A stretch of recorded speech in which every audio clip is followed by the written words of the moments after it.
Keep your wellness routine going strong all summer. Kachava's new travel packs help you stick to your daily ritual even when you're on the go. Just one packet of Kachava's all-in-one nutrition shake provides complete nutrition wherever you are, with 25 grams of protein, 6 grams of fiber, greens, adaptogens, and more. Simplify your daily ritual. Go to Kachava.com and use code NEWS for 15% off. That's KACHAVA.com, code NEWS. Carney goes west to sign another deal with Premier Smith. This is Now You Know. I'm Rob Snow. The top news stories and conversations that matter to you. This is Now You Know with Rob Snow on News Radio. Waiting on the details. Prime Minister Mark Carney is in Calgary today, and in about 90 minutes from now, he will be seen alongside the Premier of Alberta, Danielle Smith. The two will participate in a signing ceremony involving an agreement on the industrial carbon tax, carbon capture and storage, and a new pipeline from Alberta to British Columbia. The deal has been in the works for many months now, and in the lead up to today's announcement, the Prime Minister has largely been mum on the finer details, but did speak this week about what it will take for a pipeline project to get going. The MOU and the intention of the MOU has been that Alberta would advance, that there will be a private sector proponent for the pipeline, that the federal government has, I shouldn't say the federal government, it's an agreement, so we all agree on this, that there are multiple preconditions for that pipeline moving forward. It includes strengthening the carbon market.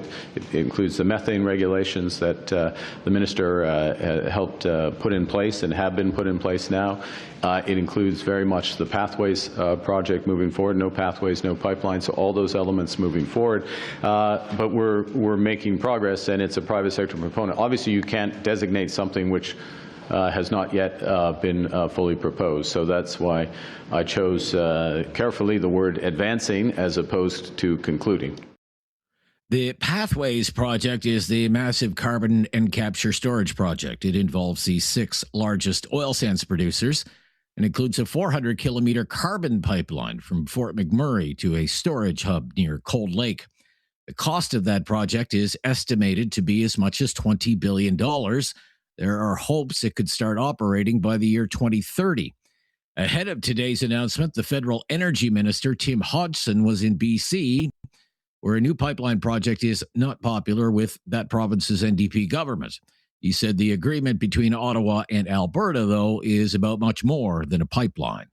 The MOU involves many. It's a comprehensive package.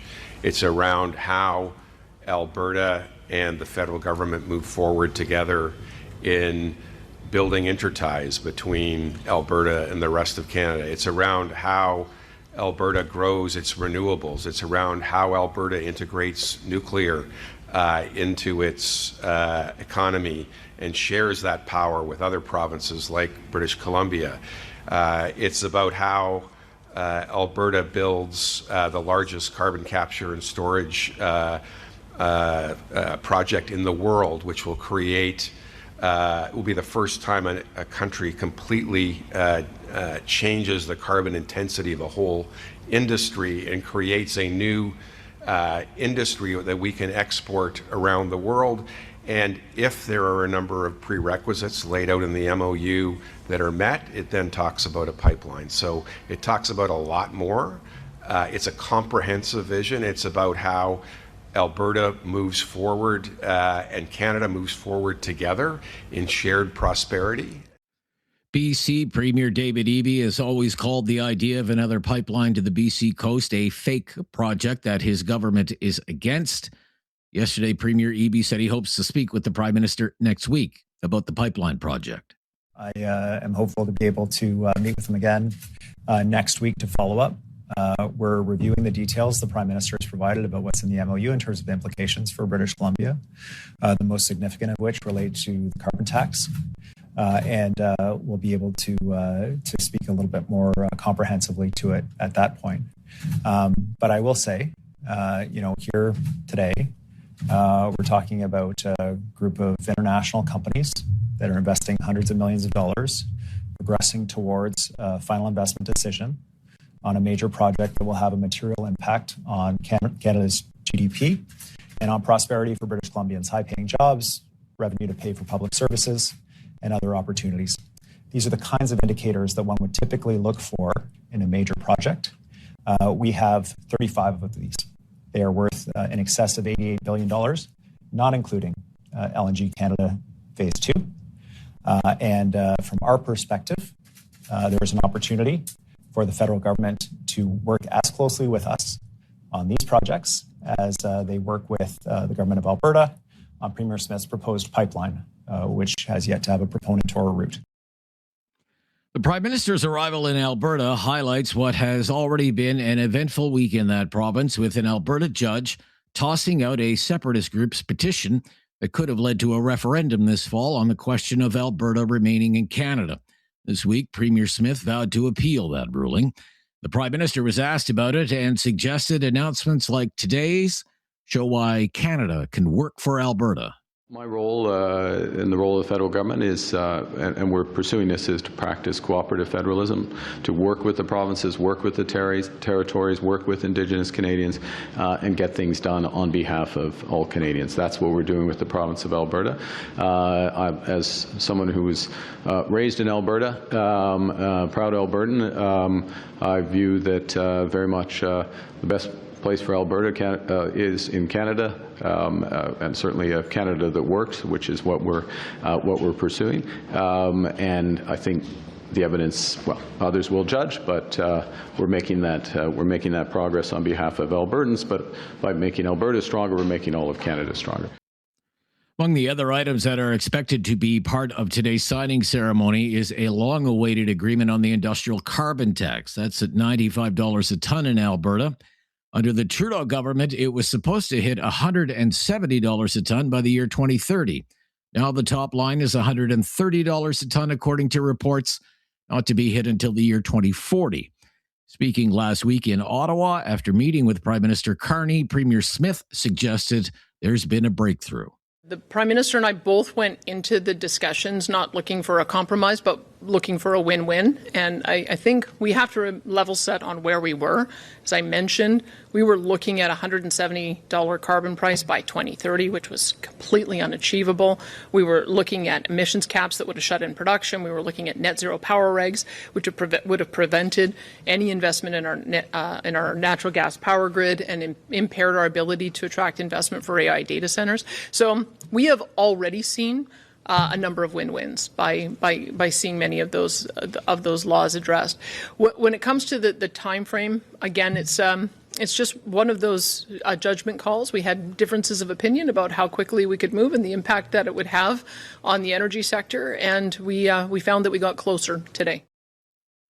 This signing ceremony is supposed to begin at 11:35 Calgary time. It's not clear right now if the Prime Minister and the Premier will take some questions at that time before they go behind closed doors for a one-on-one meeting.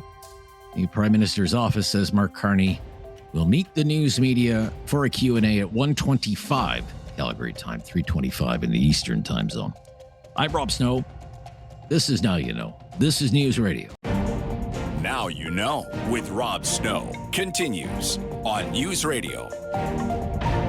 With our expert in communications, crisis communications, political communications, branding, and leadership, Barry McLoughlin is the president of TLC, Transformational Leadership Consultants, with offices in Ottawa and Washington.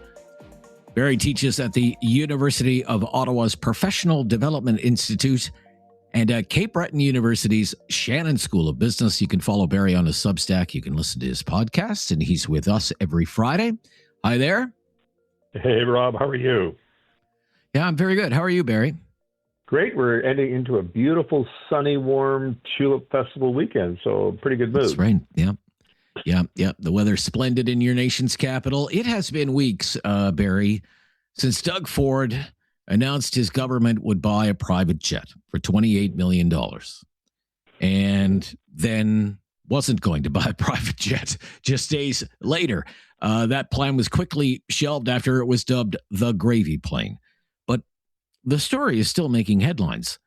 3 weeks later, there's a story in the news media today, but between the time they bought the jet and returned it to Bombardier, it cost the taxpayers $200,000. It's also showing up in the polls. It has hurt Doug Ford in the polls. That is very clear. Do you think that private jet purchase, the gravy plane, marked some kind of tipping point for voters in their views of Doug Ford in Ontario? What do you think? Oh, I believe it is a tipping point. I believe it was directly hitting the brand of Doug Ford. You know, the down to earth, every man, the guy that we can relate to. He relates to us. He's not fancy. He's not looking for special things. He's your guy. And boy, he blew that up. So it's such an elitist thing to do. Everybody will remember, you know, the private jet. There's all kinds of public policy, blah, blah stuff that it's hard to follow. But everybody will remember. And, of course, the Liberals and NDP in Ontario won't let them forget the private jet fiasco. It is a fiasco. Yeah, I remember Conrad Wynne, the political scientist from Carleton University, ex of Compass Research, founded Compass Research, used to say, you can tell the taxpayers, the government blew $1 billion and it'll go in one ear and out the other. Tell them that a politician got tickets in a private suite to a playoff hockey game. They'll riot in the streets or something like that. You know, I think that's the case here. People can relate to Doug Ford has a private jet, flies in a private jet, and I don't. Doug Ford running huge deficits? Who cares? Everybody runs big deficits. But Doug Ford in a private jet, people can relate to that. And that's the problem here, isn't it? Well, it's like Justin Trudeau. He never overcame the Aga Khan Christmas vacation. He just didn't. He dragged it out for a year. You know, inquiry, wouldn't apologize. How to not handle an issue 101. And I think that Doug Ford didn't handle this one well. If he had actually apologized, listen, it was definitely a mistake, and I deeply apologize. No, he was blaming I'll fly in some milk, bucket plane, and why don't you just the puddle whine? Jumper? I guess I'll have to use the OPP's puddle jumper then. Stuff like that. I mean, really, that was, I can't believe it. This is why I believe he actually won't be running again. I'm pretty convinced he won't be, but he's going to play out his premiership as long as he can before they have a leadership. I can't imagine him running again. I really think that. You think this is that damaging that it may have maybe sealed his fate? Well, sealed his fate is better than the whole thing. I mean, he's got lots of things, I will say, the problem when you're a leader is that all problems accumulate, right? Successes come and go, but problems accumulate. And that's what's happening here. It's accumulating with him. And look, is it recoverable? Of course, everything may well be recoverable. Sure. But to me, the signs are, it'd be hard to do this again. So, it won't be the only reason, but it's the most memorable reason. Yeah. I mean, they were hoping that this would be in the news for a few days. Okay, we heard you. You don't like the private plane. We took it back. We didn't lose any money. 3 weeks later, it's still in the news. Yeah. It's like drip, drip, drip, drip. Steady drip. You got it. That's what's going on. Yeah. All right. When we come back, Dunkin' Donuts. Used to be in Canada, left Canada, and now it plans to come back to Canada in a big, big way. But can it really challenge Tim Hortons? We'll ask Barry McLoughlin when we come back. I'm Rob Snow. This is Now You Know. This is News Radio. Now You Know with Rob Snow continues on News Radio. Back with Barry McLoughlin, the president of TLC, Transformational Leadership Consultants. Dunkin' is coming into Canada again. Dunkin' Donuts making a big move into this country with plans to open hundreds of locations over the next few years, it says. But what do you think the chances are, Barry, that Dunkin' could actually challenge Tim Hortons? Well, that is quite a challenge to take on. Tim Hortons, as we know, is Canada's emblematic symbol of all good that is Canadian. They're deeply rooted in all communities, helping hockey and baseball and all kinds of things. So they're tough ones to pull off. However, because they've been around a long time now, they're always trying to find ways to freshen the brand. You got to try to do that in business. Same old a lot of times. It can be vulnerable to a really sharp and focused competitor. Now, the advantage here for Tim is that really Dunkin' Donuts is really quintessentially American. They are America's corner donut shop, and America runs on Dunkin', Barry. America runs on Dunkin'. Right? So they have to find a way to connect the dots to Canada, because right now at the worst time for them, they're very American, and they need to find a way. It's got to be Dunkin' Donuts Canada. It's got to be Canada's Dunkin' Donuts. They got to have really top, like Tim says, Ryan Reynolds now. Who are they going to get that Canadians look up to, admire? You got to find spokespersons like that. It's a heck of a challenge. I don't think it'll be a mass input. I think they'll pick and choose their spots, as you hear them doing. They'll pick some key things in Toronto. They'll have to roll this out very, very carefully. Okay. We have about 2 minutes left here. So in about an hour from now, it's Prime Minister Carney and Alberta Premier Danielle Smith in the spotlight with a signing ceremony on energy policy again. But it's been quite a week for Alberta Premier Danielle Smith, and she finds herself kind of between a rock and a hard place. She wants to not be seen as a separatist leader, but really wants to have, by the sounds of it, a referendum on the issue. What do you think about the predicament the Premier of Alberta is in? Well, she's put herself in one. I mean, she's advocating a sovereign Alberta within a united Canada. I mean, that's right out of René Lévesque's playbook right there. She basically she's fighting back against the Alberta Court of King's Bench ruling that said they breached their duty to consult Indigenous people. That's not a minor point. They've got 300,000 plus signatures, but really there's no, it really imploded with this. How they get it back on track will be quite the thing. She's really, maybe she's not advocating separation, but she's done a lot of things to lower the threshold for these petitions, really made the rhetoric normal, gave oxygen to the movement. So really, she's made it legally and in every other way permissible to, entertain actively the concept of separation. But 2-to-1 Albertans, by 2-to-1 ratio, Albertans think it's negative and don't want it. So they think that she is in effect becoming an advocate for it. So this could be very, very damaging. It's reignited Jason Kenney's career. Naheed Nenshi is suddenly there. So she really, I don't think this was a great idea of hers. She should take it as a win that the court has disallowed this, and maybe she ought to just let it all die down, because she's getting Mark Carney to go out there. They're going to construct, the pipeline issues, all the issues on carbon pricing. She's getting her way on core issues. That's what Albertans really care about, and she's got to stick to that. I think this other stuff gets her, she's satisfying the base, but she won't satisfy the full electorate with that. Okay. Thank you. Enjoy your long weekend. And the tulips. I will. Yeah, Barry McLoughlin, the president of TLC, Transformational Leadership Consultants. Tom Korski for Blacklock's Reporter is coming up right after the latest breaking news on News Radio. There is no question Rob won't get answered. Now You Know with Rob Snow continues on News Radio. He's been minding Ottawa's business all week long. Tom Korski is back with us. He's the managing editor at Blacklock's Reporter, and it's great to hear from you again. Thank you, Rob. Well, Tom, glamping is all the rage. It is. It's a big thing, glamping.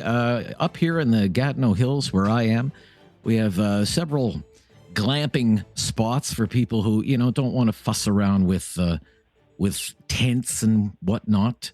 So they put up little cabanas and yurts, and they rent them out, some of them for hundreds of dollars a night. Very, very busy. Very, very busy, especially getting going now with the May 2-4 long weekend this weekend. And Parks Canada is trying to cash in on the craze, but they're Very, very curious outcomes here. Tell us about it. Well, it went awry, didn't it, Rob? My favorite part about this is, you might say, people would say, well, who cares about this Disney Parks Canada program? Because this is the template. This is the Government of Canada template. How often have you heard this?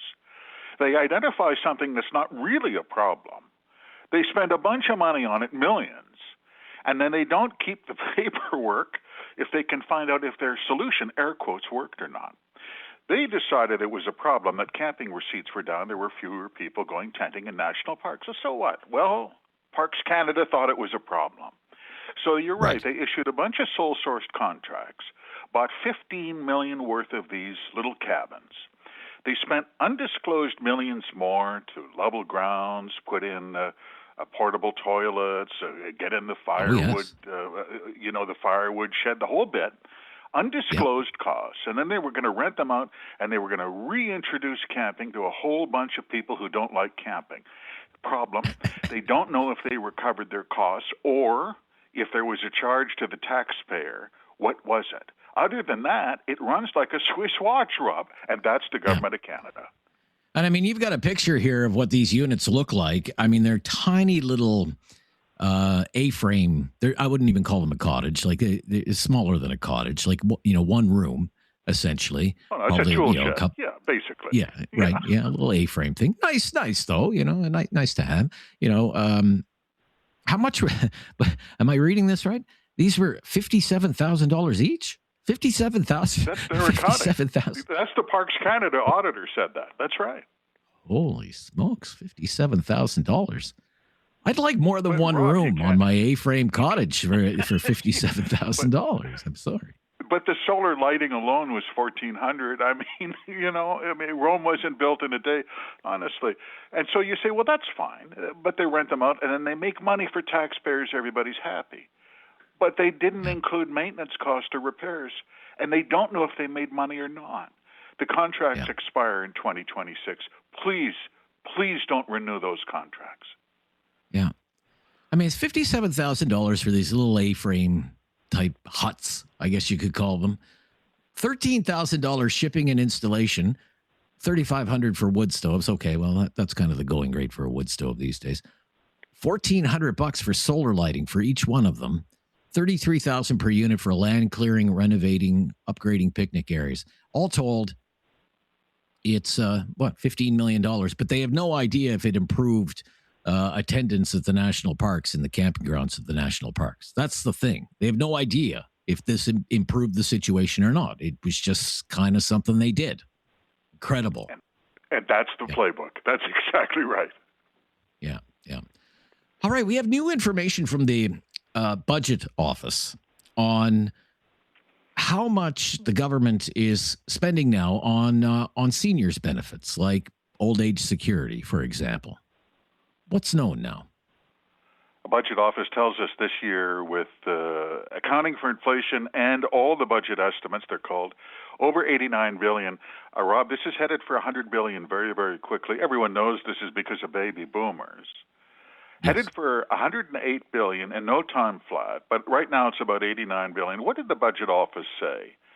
For every dollar of federal spending, every $6, $1 goes for seniors. That's a lot. Wow.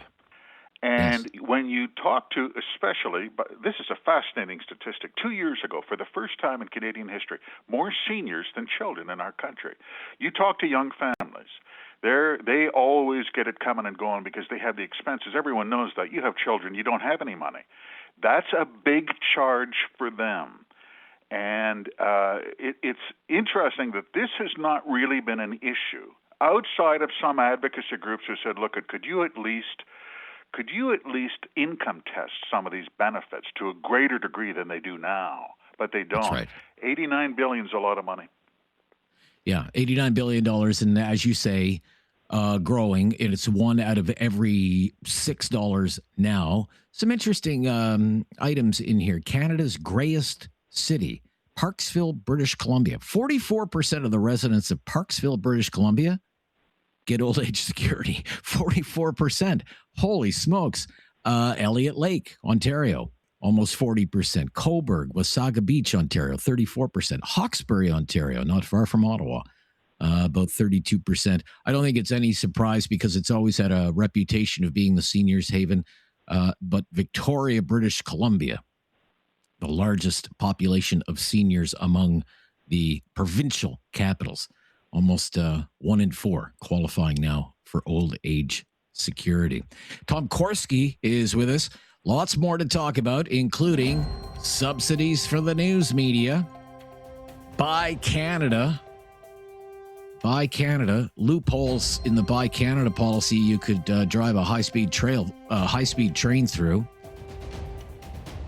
And another bailout for Canada Post. Cover that and more with Tom Korski from Blacklock's Reporter when we come back. This is News Radio. You have questions. Now You Know with Rob Snow has the answers. On News Radio. Tom Korski is with us, the managing editor at Blacklock's Reporter, with us every Friday. Tom, what is supposed to happen to the government's program of payroll rebates for Canadian news outlets? This is so unbelievably lucrative. You tell this to people, they don't believe it. You tell this to anyone. A small business, farm, ranch, doesn't matter. How would you like a tax credit, essentially a federal check, equivalent to up to $29,750 per year per employee in your shop? How would you like that? Would you like a $30,000 rebate?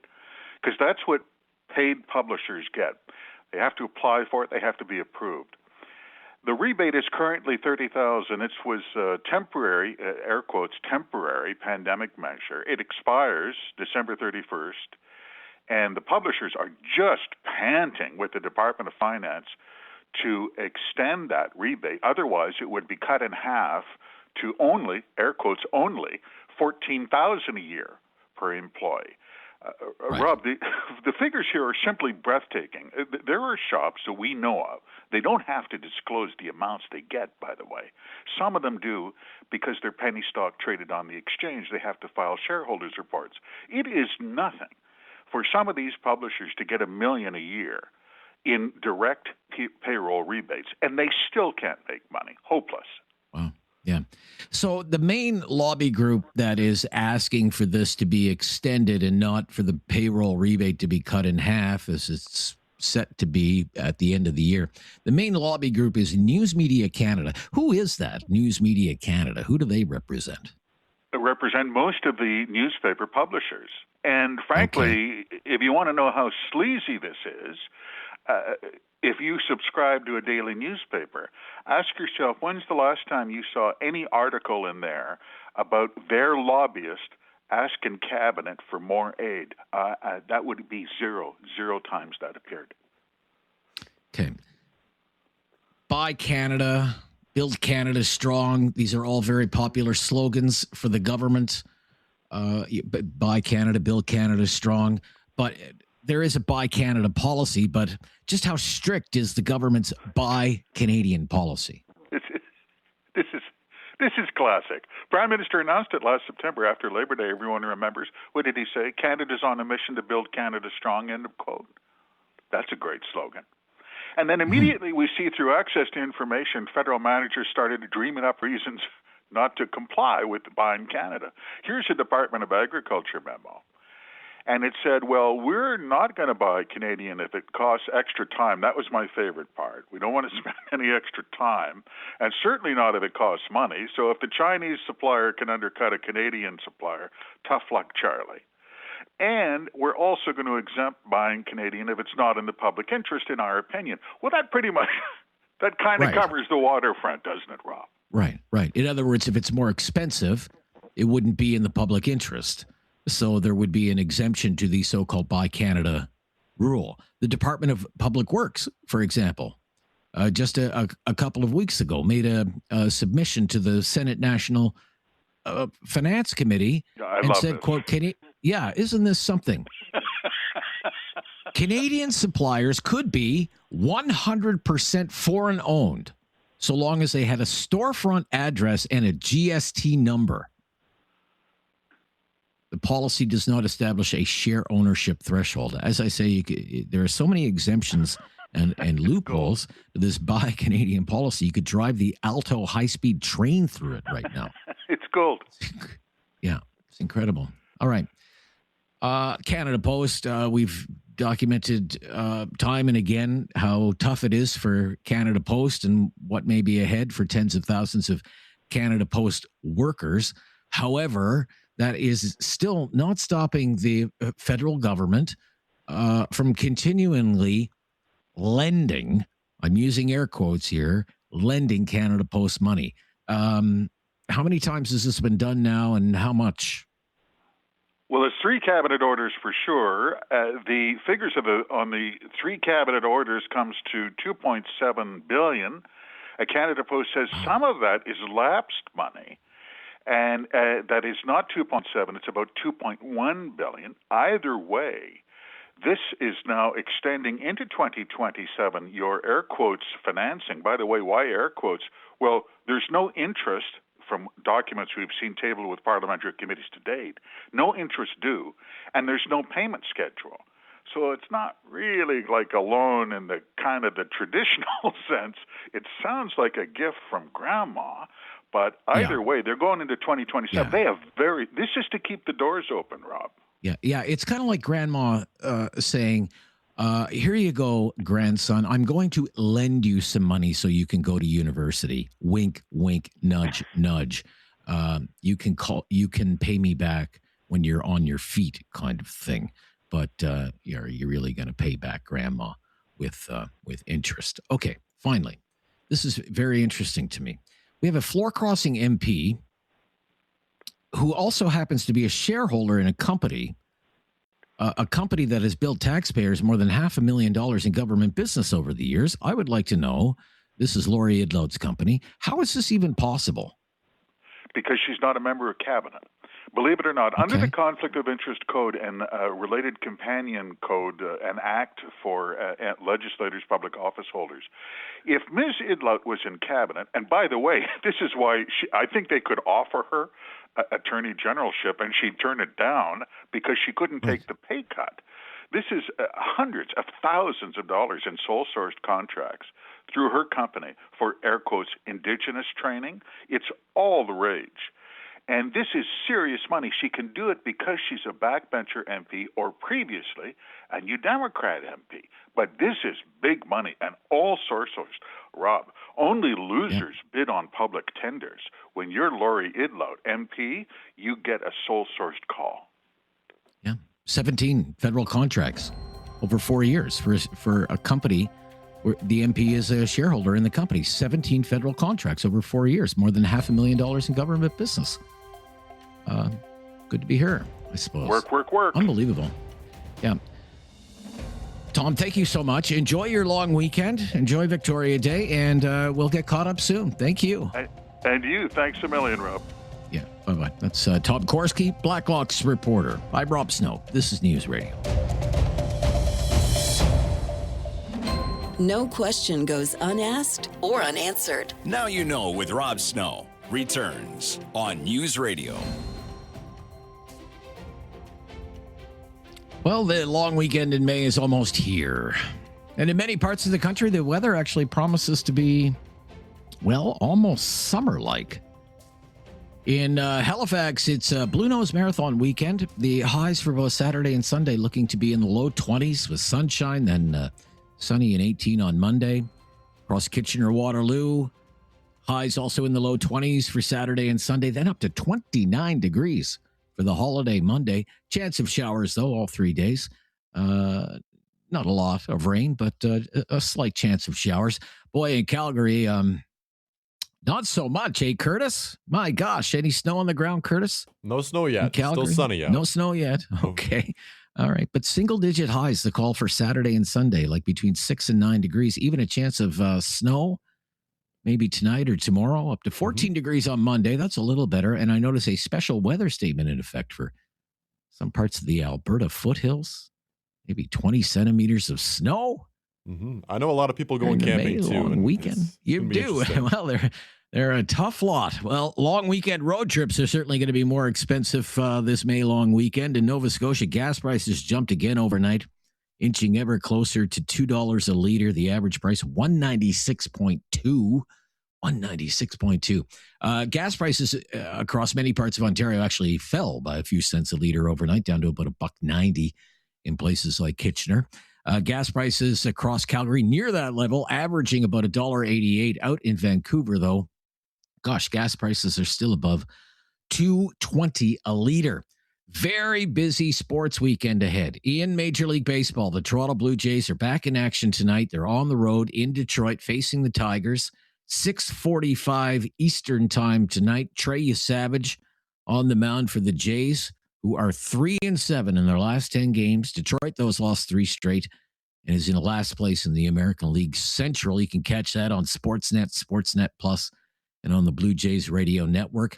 In the National Hockey League playoffs, Western Conference final now set. Vegas Golden Knights. Gosh, Mitch Marner looked great yesterday in helping to finish off the Anaheim Ducks 5-1.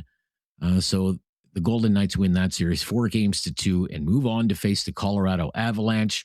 Just one second-round series is yet to be decided. That's the Habs and Sabres, with Montreal looking to finish off Buffalo tomorrow night on Hockey Night in Canada on Sportsnet, after the Habs down the Sabres last night 6-3 to take a 3-2 series lead. And the winner of that series will face the Carolina Hurricanes in the Eastern Conference final. Round 2 underway for golf's second major of the year, PGA Championship, being played in suburban Philadelphia this year. Very tight leaderboard, something like 33 players within 3 strokes of the lead, including Canadian Corey Connors. He's in the top 10 right now. And the second jewel of horse racing's Triple Crown goes tomorrow with the Preakness Stakes. The Kentucky Derby winner, Golden Tempo, is not in the running. Skipping the Preakness will run in the Belmont. The early betting favorite for the Preakness, a horse called Iron Honor, with 9-2 odds. Post time for the Preakness, 7:02 p.m. Eastern time tomorrow. I can catch that on City TV. Coming up right after the news, our phone lines are open right now. It is our Friday free-for-all Talkback. So we have some topics ready to go, but we would much prefer it if you took the lead. If you picked a topic, raised your concerns, raised your issues, we will give you a full hearing. If it's of concern to you, if it matters to you, you never know. It might matter to somebody else, and you can start the discussion. 1-833-668-2577. 1-833-668-2577. Lines are available right now. I'm Rob Snow. This is Now You Know. The latest breaking news is coming up next on News Radio. It's time to talk back On Now You Know with Rob Snow. Call now And have your say. 1-833-668-2577. Welcome to Talkback. It's 2 hours of debate and discussion on the big issues of the day. And today it's the Friday free-for-all, the Friday before the May long weekend. And I'm away next week, so it's your last chance to have at me. Criticize me, sing my praises, whatever you want to do. But on Fridays, we don't come up with the topics. We already have a few ready to go, but we prefer to know what's on your mind. So what's on your mind? What do you want to talk about? If you want to talk about something that's been in the news, there's always news. Certainly lots of news this week, lots of news today, and the day is far from over. If you want to talk about something that you think should be in the news, you feel free to raise it here. Whatever it happens to be, it can be serious. It can be not so serious. We have a phone line for you. Every single phone line is available right now. You call right now, you'll get right on the air. 1-833-668-2577. 1-833-668-2577. You just call and you say, hi there. I want to talk about this. I think this is important. I want Rob Snow to know about this. I want Canada to know about this. We have a phone line ready for you. As always, if you've never called before, just mention that, and we will make your call a priority. That number to call again, 1-833-668-2577. We have a call. Let's go. Just like I promised. Nino in Calgary. Hello, Nino. Good morning, Rob. How are you doing this morning? Yeah, I'm good. How easy was that? You just called in and put you right on the air. Not bad, eh? No wait at all. It was that's right. It was real easy. Just the way I like it. No, just the one thing. This Prime Minister we got, Mr. Carney, I'll call him. I really don't want to call him a Prime Minister.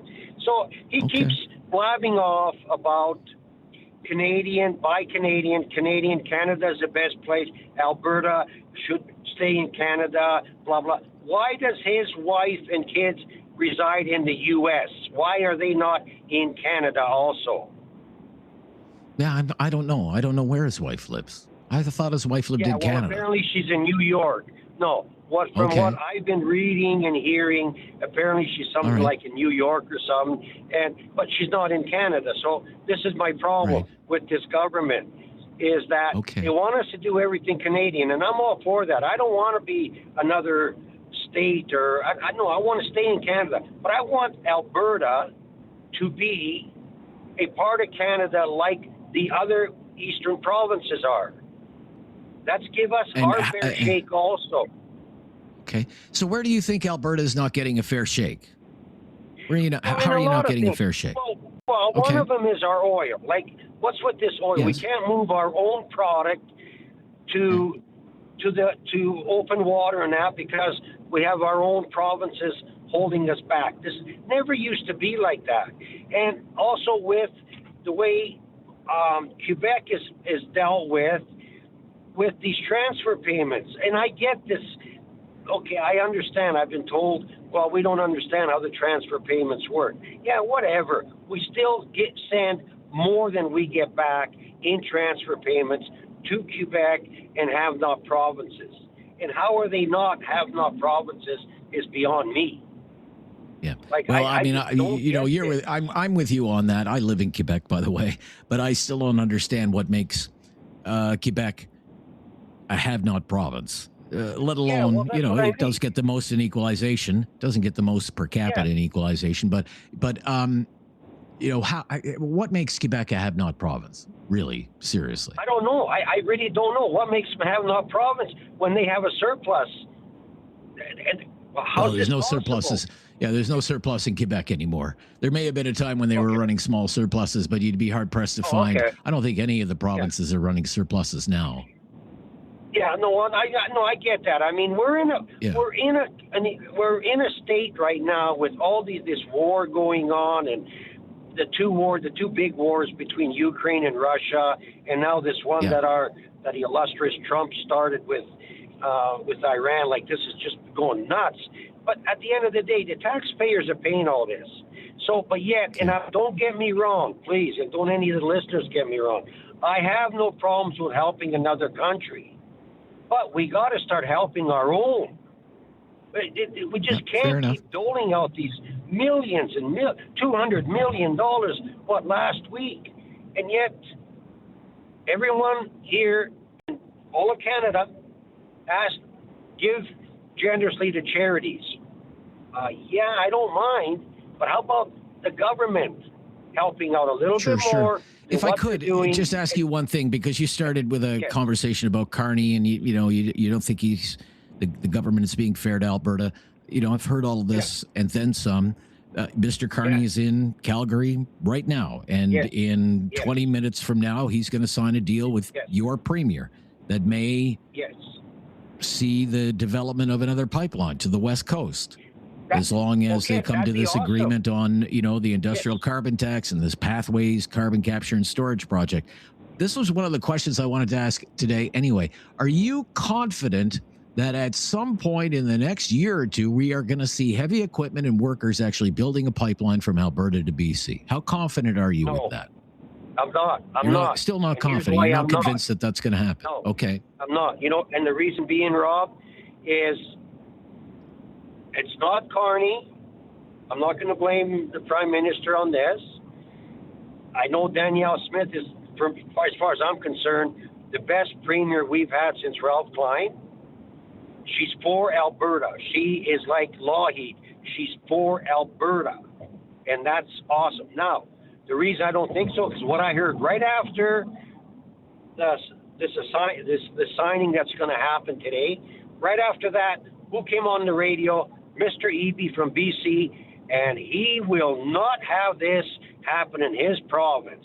It's all about BC and all about the LNG and all about this blah, blah, blah. $88 billion that they have in projects and that. Yeah, I agree. Yeah. But you need Alberta to move their oil through your province, and then we can all prosper from this. There's my problem. That's where federal leadership comes in. I mean, David Eby can whine, moan, and complain all he wants about another pipeline from Alberta to British Columbia, and he can voice his opposition. He can do what he can try to do to slow it down, and may very well try to do that again. But if a pipeline crosses a border, it's the federal government. It's the responsibility of the federal government. That's where the leadership lies, and that will be the test for Prime Minister Carney. Okay, off and running. Friday free-for-all talkback. Off to a hot start already. A phone line for you at 1-833-668-2577. 1-833-668-2577. We can talk about that or anything else because it's Friday. This is News Radio. Have something on your mind you want everyone to know? Call now. Hello. 1-833-668-2577. It's Talkback on Now You Know with Rob Snow. Sure is. Friday free-for-all talkback. So open line, open topic today. You can take the lead. Peter is in Bridgewater, Nova Scotia. Hello, Peter. Hey, Rob. How you doing today? I'm very good, Peter. Thank you very much. Good. How are you? Excellent. I wanted to kind of breach a topic that I don't know if has been touched on, and it has to do with trans-border shipping. I went to ship a parcel the other day to the United States, and I found out from Canada Post that in order to ship it, I have to use an app. It's called a Zonos app. I don't know if you're familiar with it. No. Okay, so what you have to do when you ship something is you have to prepay the tariff, and you have to use this app in order to do it. And they also charge you a fee based on the price of your item that you're shipping to utilize this app. Now, what's interesting about this app is it's owned by a U.S. company. So we have a U.S. company that is charging Canadians a fee to process a bunch of paperwork to ship a product to the United States and then charge the tariff on it before it even gets to the States. Wow. No, I had no idea. No, thank you for raising that. Now, if you don't mind, what were you shipping? Are you willing to reveal that? It's, I have a small business. It's kind of a little part-time thing just to make a few extra dollars. And what it is, it's vinyl stickers. And vinyl stickers, you have to go on this app, and you have to find out what the product is and what tariff number it's considered, and then enter that number, and then enter the value of the product, and then they charge you accordingly for shipping it across the border. And how much did that add to the cost, would you estimate? On this particular item, it was a $12 item. I had to pay $4.50 to use the app, and then I had to pay $1.62 in tariff to be able to ship it. So my cost, which I had to pass to the customer, was about $6. Right. This fee to use the app, is it kind of like a user fee? You pay a fee every single time you use the app, or are you just paying the fee to download the app? No, you're paying the fee every time you use it. Wow. And the fee to use the app is more than the tariff. That's correct. Holy mackerel. No, I didn't know anything about that. So when I told my customer there was going to be an extra $6.50 to get their item, they kind of looked at it and went, well, maybe we don't want the item. And that was kind of disappointing to find that all out, after you've gone and spent half an hour to try and figure this whole process out. Right. And is this a fairly new thing? It's been around for about a month or so. In the last about a month or so. Okay. Yeah, that is interesting. You leave that with us. Yeah, maybe some of our news team will want to. The name of the app again, sir, and could you spell it for me? Zonos, Zonos, or Z actually, because we're Canadian.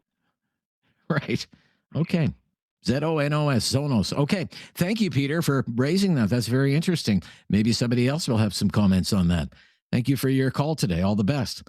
To Southern Alberta, Linda is on the line in Southern Alberta. Hello, Linda. Hello. Yes, it's me again. I was good to hear from you. Thank you.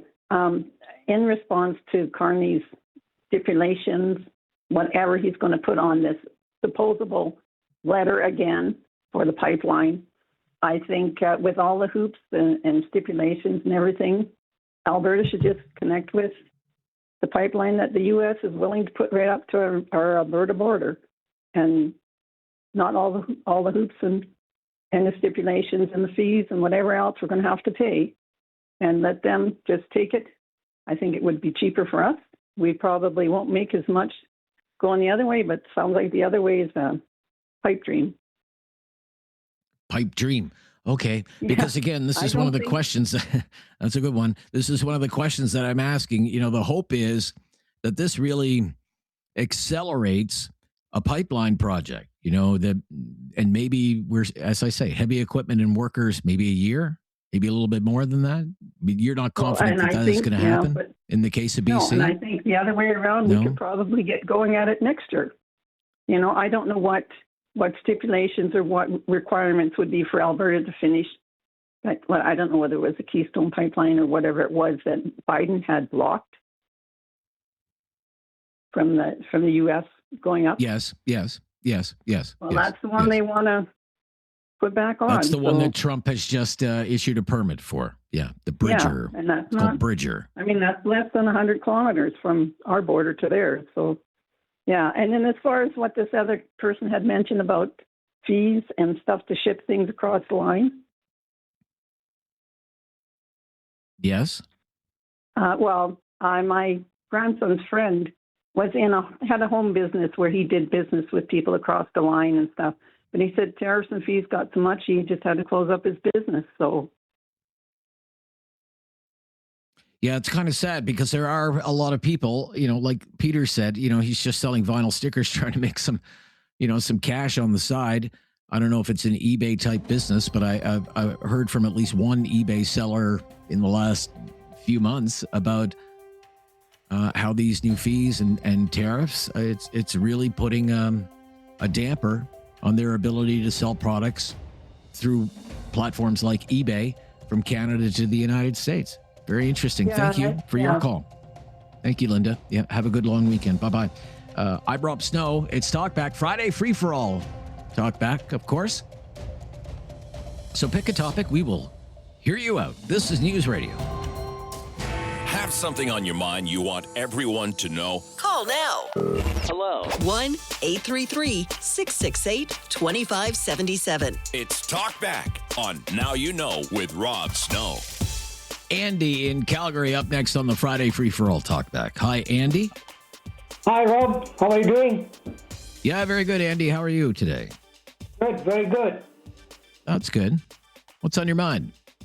Yeah, like the previous caller, I would also like to talk about the new pipeline, Alberta to BC. Yes. What about it? And Mark Carney is very optimistic that this pipeline will carry 1 million barrels of oil per day. And the recently completed Trans Mountain pipeline expansion carries 900,000 barrels per day. So it will be a very similar project. Now, this will require, this 1 million barrel per day of additional oil will require lots of new drilling or oil sands expansion project like the SAG-D that we have or the oil sand mining. Either it will be a greenfield, a new project, or expansion of existing facilities. Now, these projects are not likely to happen as long as we have the stringent environment regulations, the long delay in getting the permit, and above all, the carbon tax, which our premier has kind of agreed to $130 per ton. By 2040. Not until 2040, though. Not until 2040. Okay. So now it is about $70 per ton, right? Okay. I believe it's frozen at $95 a ton. I think it's frozen at $95 a ton, as I understand. Okay. For doing a simple math, let's consider it's $100 per ton. Now, a major project that will produce 1 million barrel per day will roughly emit 4 million ton of CO2 per annum. 4 million ton of CO2 per annum. This means with $100 per ton, the tax will be $400 million per year. if we do a carbon capture and sequestration, then that project itself will cost $1 billion. So, at least, yeah. Yes. They're saying 16 to 20 billion for that project, carbon capture and storage. 16 to 20 billion. Now, Rob, if that producer or the investor, because Mark Carney believes that obviously the pipeline will be invested by a private company, but the oil sands development, they also will be done by private companies. If they add this $400 million per year in their operating cost, then the internal rate of return, which is very important to keep it down, to keep it high, IRR has to be high to get bank loan on the project. Yes. Now, with this additional of $400 million or $1 billion in capital cost, this project will not be viable. Not viable. Not viable. So, not viable. It will not be a viable project. And perhaps, we keep hearing, well, where's the private sector proponent? Where's the private sector proponent? You've outlined perhaps why there is hesitance in, say, an oil major coming forward or a big pipeline company to say, yeah, sign us up for that. You think that's the reason why? Because of these capital costs? Absolutely. And the industrial carbon tax? Yeah, absolutely. Unless the carbon tax is zero, I don't know why our premier is agreeing to. Okay. Have something on your mind you want everyone to know? Call now. Hello. 1-833-668-2577. It's Talkback on Now You Know with Rob Snow. It is the Friday Free-for-All Talkback Friday before the May long weekend. Love to hear from you. Pick a topic. And let's hear from you today. Lots of lines available there. The wait won't be too long. Let's go to Don. He's in Red Deer. Hello, Don. Hi there, Rob. How are you doing? Yeah, very good, Don. How are things in Red Deer today? Not too bad. Cold and rainy. But anyway, I was just wondering, I watched the national news yesterday, and it's just regarding the Alberta separation question. And I guess it was tossed out of court, even though they got enough signatures. And apparently the judge said he didn't consult with First Nations. And so Rachel Notley is going to challenge this. Apparently she threw the nuclear possibility option of the notwithstanding clause. Can't use a notwithstanding clause. Yeah, it's Danielle Smith. Danielle Smith, you mean, not Rachel Notley, but Danielle Smith. Right? Sorry, yeah. Sorry. She can't use the notwithstanding clause on this case. Right. And no comment on that, but I'm just wondering, like Quebec, correct me if I'm wrong, I just want you to clarify something. Quebec also had a referendum a few years ago. I can't remember what year, but they said on the 1995. They've had two referendums, actually. They've had two referendums, yeah. Okay, they did not, according to the news, consult with First Nations. So can Quebec separate? Because they also have First Nations, do they not? And their treaties are with Canada, not with Quebec. So does that mean Quebec is in the same place as Alberta? Well, I believe because, 1995 was a long time ago, right? 1995, long time ago now, like 30 years ago. So there's been precedent since 1995 on the whole duty to consult. Didn't really exist, as I understand it, in 1995, right? Is precedence legal? Like, can you go to court and say, oh, Quebec had a referendum, they didn't consult, and precedent has changed? Yeah, has law changed? As I understand it, the precedent has changed, and now because in Quebec, there's going to be an election this fall in Quebec in October. There's going to be an election, and right now it appears as though the Parti Québécois, the separatist party in Quebec, is promising to hold a referendum, even though much like in Alberta, there's no appetite for separation in the province of Quebec. So now, given what has happened with this court ruling in Alberta this week, now the Quebec separatists are going to have to wait and see what happens with the Alberta case, because Alberta says it's going to appeal this But even whatever way it goes with that appeal, it could go to it's more than likely going to go to the Supreme Court after the Court of Appeal. So even with a referendum in Quebec, which the Parti Québécois has vowed to hold within the next 3 years, if it wins an election, maybe it will have a duty to consult with the First Nations of Quebec, which would be like Algonquin and Cree, for example. Okay, you've answered my question. I just wanted to know if they're playing by the same rules, or if Quebec has special rules and Alberta doesn't have special rules, or if what Alberta does, Quebec doesn't have to follow, or if the process is the same for every province, or what. It was just kind of confusing when they said, well, Alberta didn't. I'm only telling you what I understand it to be after reading many legal experts that have been quoted in the news media in the last 48 hours since all of that unfolded, sir. I have no expertise of myself. I'll get it right. Danielle Smith wants to use the notwithstanding clause no matter what the court says, or she threw it out there anyway. She may want to use the notwithstanding clause. I haven't heard that. The notwithstanding clause is about charter cases. This was not a charter case. The notwithstanding clause, section 33 of the charter, has to do with things like your legal rights that are in the charter and your fundamental rights that are in the charter. That's when a legislature can invoke the notwithstanding clause to bypass she made a the court ruling, comment but that's they not made the an case. error in law. Yeah, that's what they claim, that they made an error in law. Yeah, so basically, And there are legal experts and law professors who are saying that this judge may have jumped the gun and acted prematurely on this whole duty to consult and didn't give proper weight to the fact that 300,000 people have signed this petition from promoted by Stay Free Alberta, and another 400,000 signed the Pro Canada petition as well. Long story short, Quebec has to play by the same rules.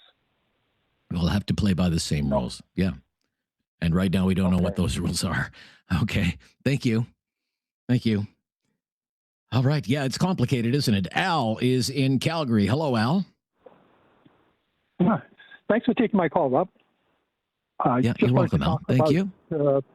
Something that came up earlier this week with regards to the privatization of airports and ports. Container ports? Container ports, yeah. So back in 2021, Canadian Tire Corporation, about 25% of the Port of Vancouver, utilizing the Ashcroft terminal to handle roughly 7,000 rail cars of cargo annually. They also, when the containers are transferred from the ship to the rail, CN or CP rail, then they go to the various terminals where they use up to 6,000 trucks to distribute the product to their individual stores across Canada. So I don't know what the big deal is, except to say that they're advertising now saying, hey, if you buy from Canadian Tire, you're buying from a Canadian. So the billion kilograms of products that they import from China, how much of that is actually made in Canada or assembled in Canada? Yeah, I would have no idea. Exactly. So Honda announced that they weren't going to build that electrical vehicle plant.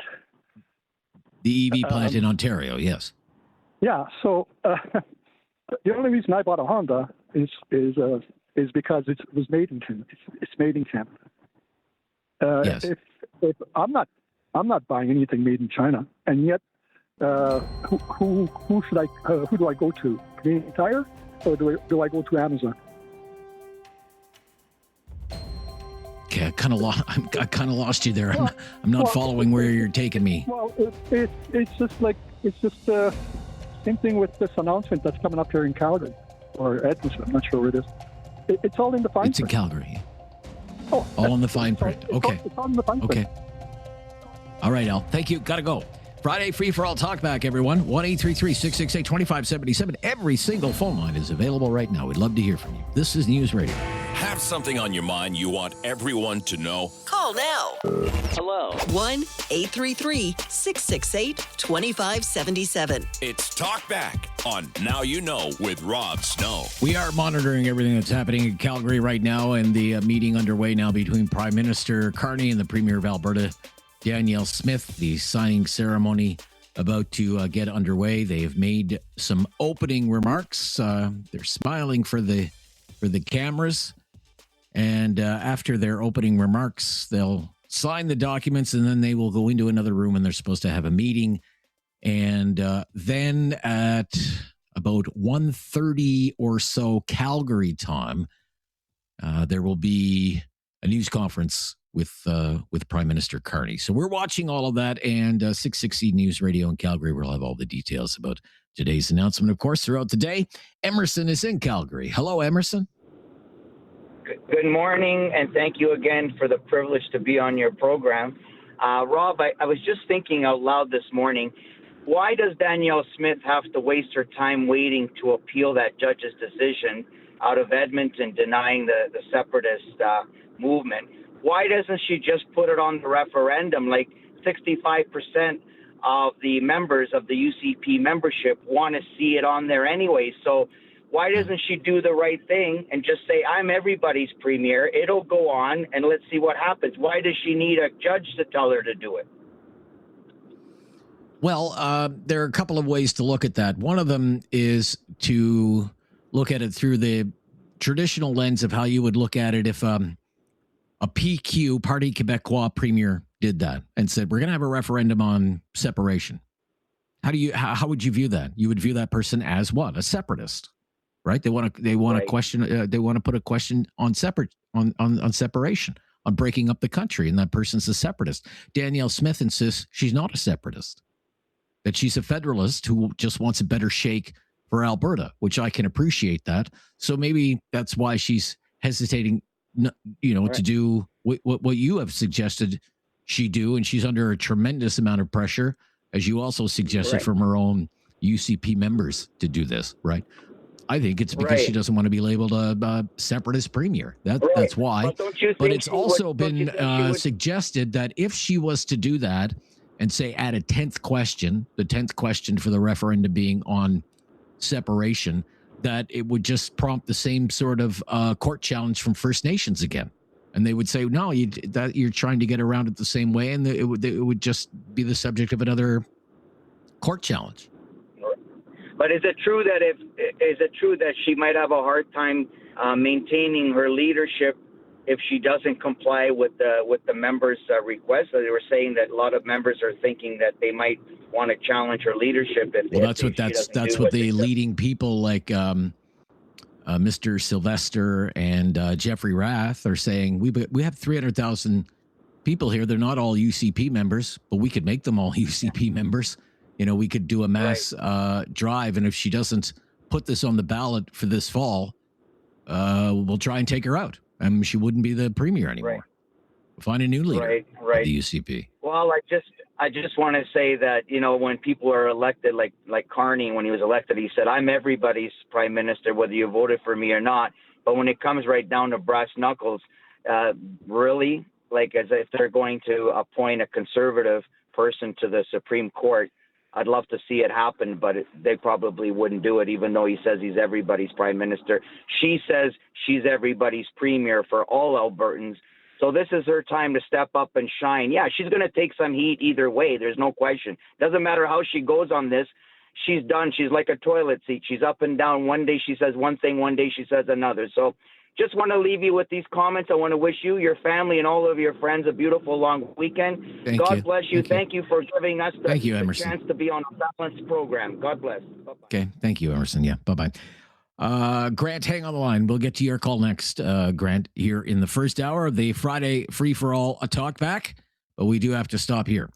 1-833-668-2577. 1-833-668-2577. Lots of lines available. We don't have to just talk about Alberta politics and pipelines and separation referendums. There's all kinds of stuff that's happening in the news and in the country and in the world. You pick a topic and we'll go with it. We'll be right back with more of your calls.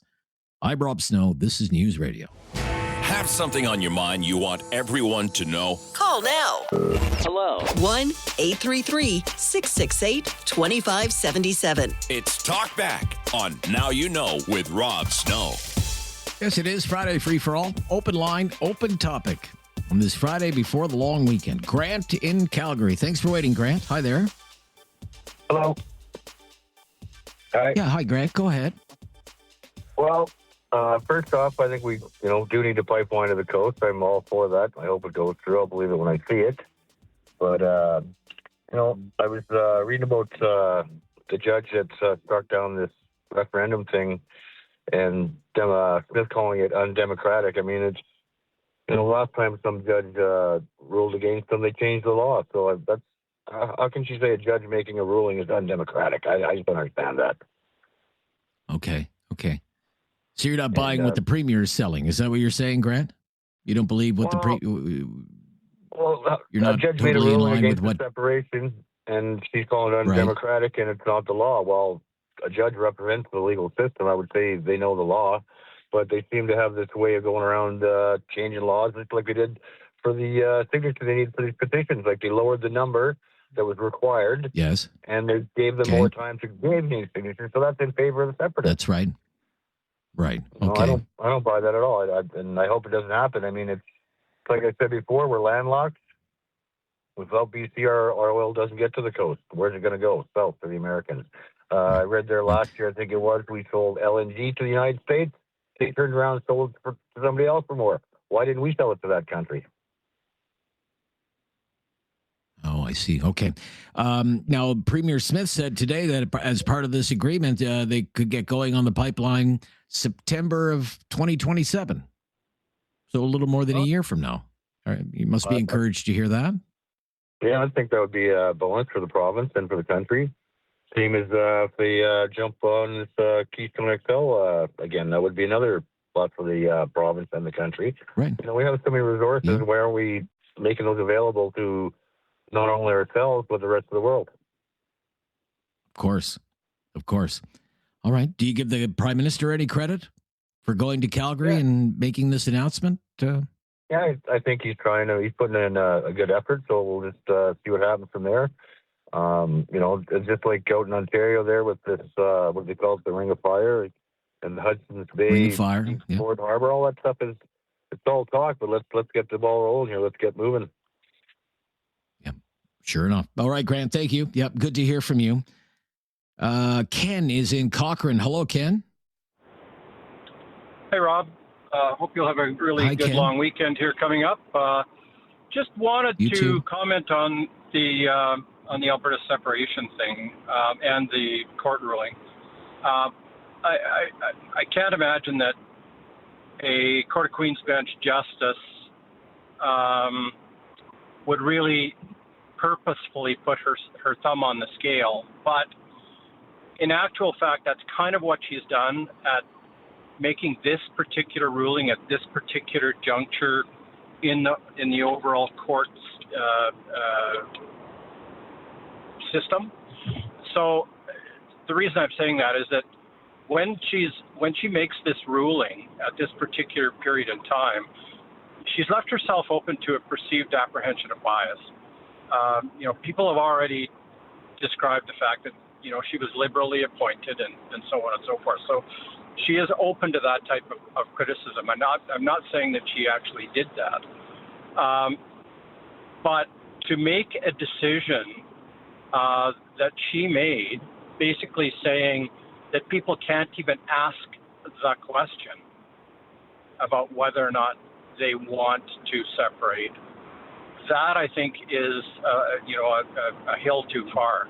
And the other fellow who was just talking just a minute ago saying, well, it's not right that the provincial government went and changed the legislation.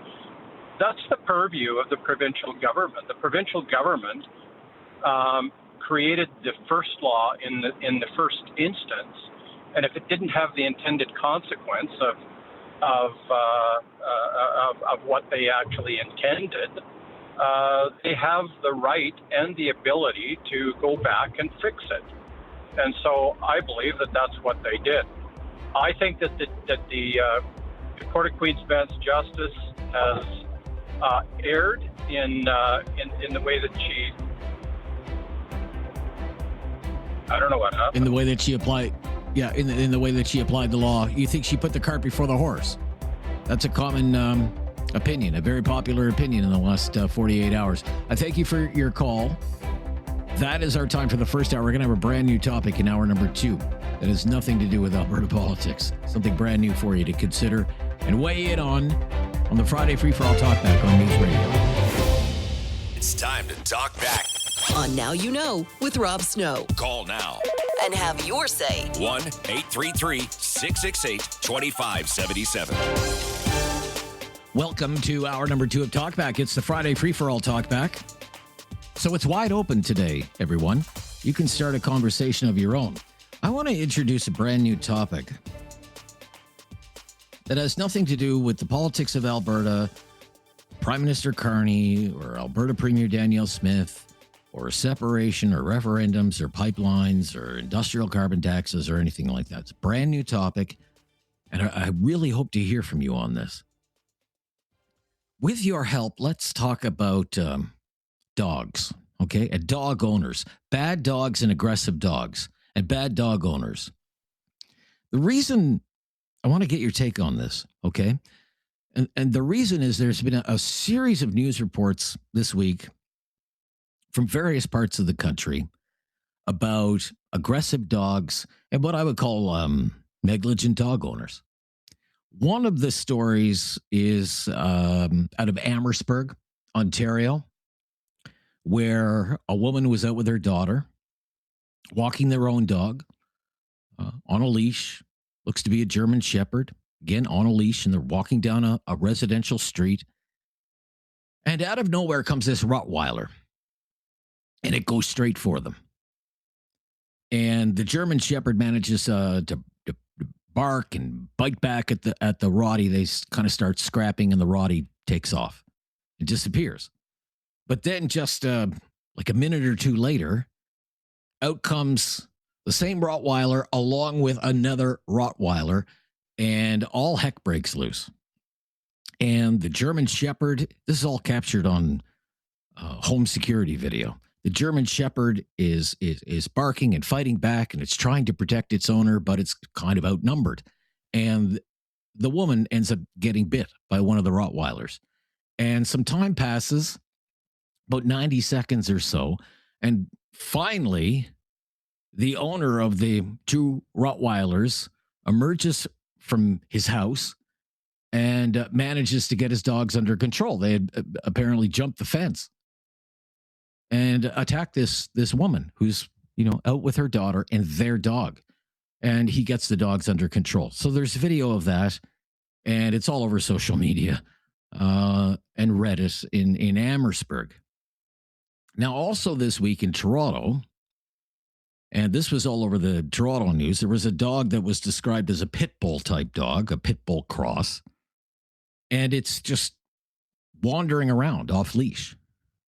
And another woman is out walking her dog, smaller dog, and this pit bull type dog goes right at them, and it kills the smaller dog. It attacks the smaller dog and kills the smaller dog, and it injures the woman. Now, it looks on the video that there is a man who could be the owner of this dog. And again, the dog is not on the leash. And he runs over and he manages to get the dog off the woman. It's too late for the little dog. But he puts this other dog on a leash and kind of calmly walks away. And that guy's been charged. But for some reason, the police in Toronto are still not saying whether the man is actually the owner of the dog, even though he's been charged.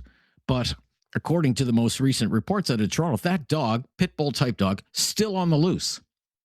And it's already killed a smaller dog and attacked a woman. And then I've been following this case. There's been a series of stories in the news this week. This case out of Edmonton, terrible story, involving an 11-year-old boy who was mauled to death by a pair of, I've heard it pronounced two ways, Cane Corsos, Big, powerful dogs. And the owner of those 2 dogs is on trial. Criminal negligence causing death is the charge. It's a terrible case. The boy's father was a roommate of the woman who owned these dogs. His 11-year-old son came to visit his father. I gather the boy didn't live with his father full time. He was visiting this place. The father's a handyman. He was doing some work in the garage of the home. The boy went into the home. They were out in the garage together. The boy went back into the home. Dogs were in the home. When the father came into the home to check on his son, he had found that these 2 dogs had mauled his son to death. They attacked him and killed him. Just, a terrible story. And it has emerged through the course of this trial that those 2 dogs had a history of aggressive behavior, that they had killed another smaller dog before. They had killed a cat before.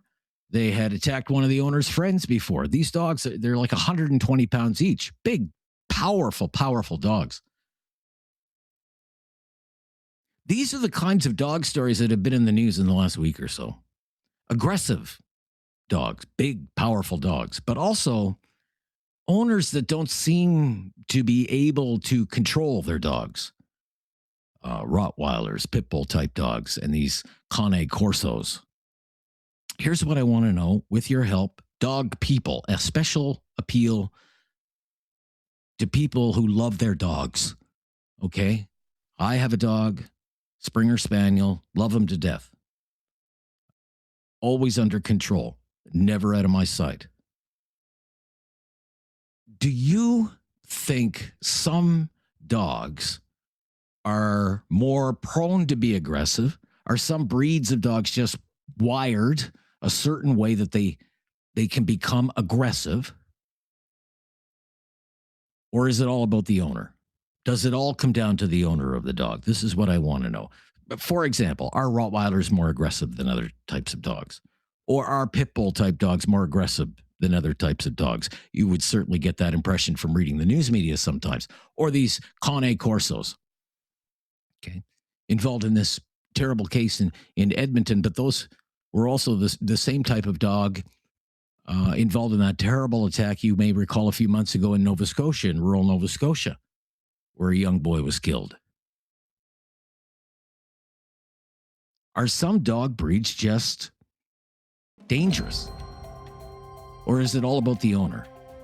Is it all about the owner? Is that what it comes down to? Is it bad dog or bad owner?